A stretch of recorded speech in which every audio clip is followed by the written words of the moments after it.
આજનો દિવસ એટલે છઠ્ઠું નોરતું. નવરાત્રિનો છઠ્ઠો દિવસ દેવી કાત્યાયનીને સમર્પિત છે. દેવી કાત્યાયનીની કથા આજે હું તમને કહીશ. તેમના જન્મની કથા, તેમણે એક રાક્ષસને માર્યો તેની કથા અને છેલ્લે તેમની કૃષ્ણ ભગવાન સાથે પણ કથા જોડાયેલી છે. પ્રાચીન સમયમાં એક કૃત નામના ઋષિ હતા. તેમના જ કુળમાં વર્ષો પછી કાત્યાયન ઋષિ જન્મ્યા. તેઓ દેવી ભક્ત હતા. તેમના અથાગ તપના વરદાન સ્વરૂપે તેમના ઘરે દેવી ભગવતીએ જન્મ લીધો અને તેમનું નામ કાત્યાયની પડ્યું. કાત્યાયનીનો ઉલ્લેખ યજુર્વેદના તૈત્રીય આરણ્યક ભાગમાં પણ છે.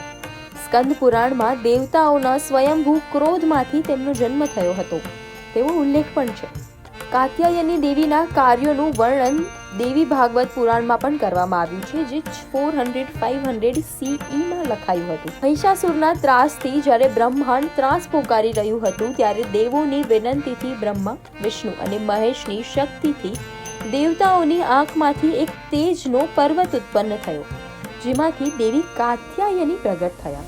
તેઓ 1000 સૂર્ય જેટલા તપસ્વી હતા. તેમની પાસે 3 આંખો, કાળા ભમ્મરિયાળા વાળ અને 18 હાથ હતા. શિવે તેમને પોતાનું ત્રિશૂળ, વિષ્ણુએ સુદર્શન ચક્ર, વરુણે શંખ, અગ્નિએ બાણ, વાયુએ ધનુષ, સૂર્યએ તીરથી ભરેલો ભાત, ઇન્દ્રએ વજ્ર, કુબેરે ગદા, બ્રહ્માએ માળા અને પાણીનો ઘડો, કળાએ ઢાલ અને તલવાર, વિશ્વકર્માએ યુદ્ધ કુહાડી અને અન્ય શસ્ત્રો આપ્યા હતા. શસ્ત્રોધારી દેવી મૈસૂરની ટેકરીઓ તરફ આગળ વધી. કાત્યાયની દેવી અત્યંત રૂપવાન હતા. અસુરોએ તેમને જોયા અને તેમની સુંદરતાથી મોહિત થઈને આ વાત જઈને મહિષાસુરને કહી અને કહેવાય છે કે વિનાશ કાળે વિપરીત બુદ્ધિ.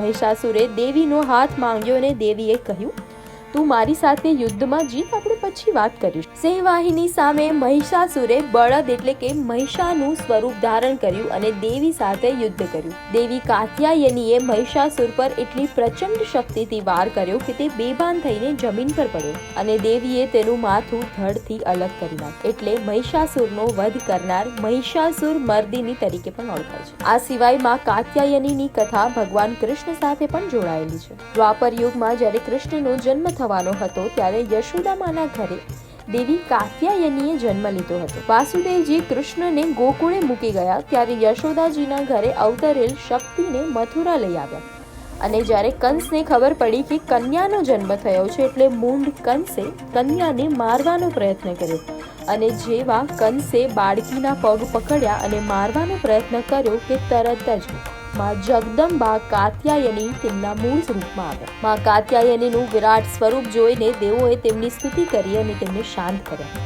ભગવતી કાત્યાયનીએ કંસને અંતિમ વાર ચેતવણી આપીને અંતર્ધ્યાન થયા.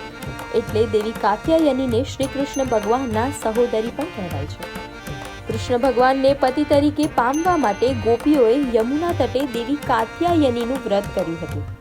માં કાત્યાયનીની ખાસ કારણોસર ઉપાસના કરવામાં આવે છે. દેવી શક્તિના આરાધકો અનુસાર માં કાત્યાયનીની નિષ્ઠાપૂર્વક ઉપાસના કરવાથી ઉત્તમ વર પ્રાપ્ત થાય છે, જે ચૈતન્ય, કરુણા અને પવિત્રતા પ્રગટાવે છે, મનમાં શાંતિ જન્માવે છે. આ હતી દેવી કાત્યાયનીની કથા.